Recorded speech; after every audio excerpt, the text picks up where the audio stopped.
Hi guys, Miss J here. I've been thinking about that movie March of the Penguins, and it talked about the daddy penguins and how they all took care of the baby eggs and they lined up and they huddled close together during those Antarctic winters and they would waddle back and forth like this. And then the mama penguins would go out and they'd swim in the ocean and they had all kinds of food and the daddy penguins had to stay there for 3 months. And then when the mama penguins finally came back, the daddy penguins, they got to go and do whatever it was that they wanted to do.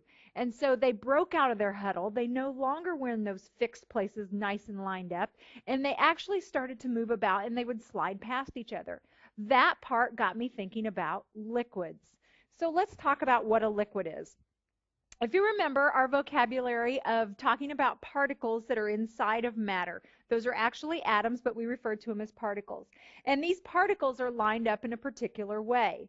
These happen to be particles that represent a liquid. Liquid particles, they spread apart. Like the daddy penguins, whenever the mamas come back, they actually get to move and they no longer have to stay in that fixed place. They get to slide about and they walk past each other. They have more motion. They have a little bit more energy because they know they're getting ready to go get food. And they're randomly spaced. They no longer have to be lined up in perfect little rows. Liquids, just like the daddy penguins, are also moving like this.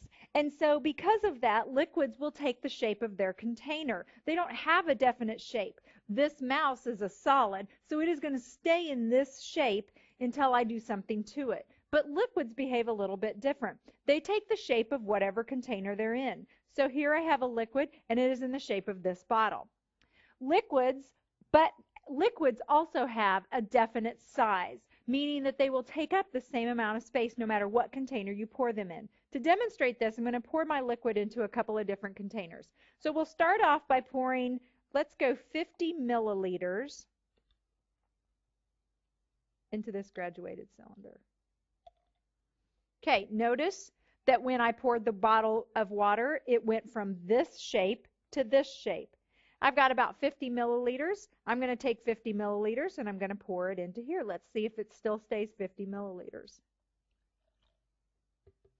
And sure enough, it does. It changed its shape, but it still kept its size. Now I'm going to take the 50 milliliters of liquid and I'm going to pour it into this container. Different shape. However, this one I don't know what its size is because it's not marked. But to see that it still kept its size, I'm going to pour it back into this container without making a mess. And it should come up to 50 milliliters again.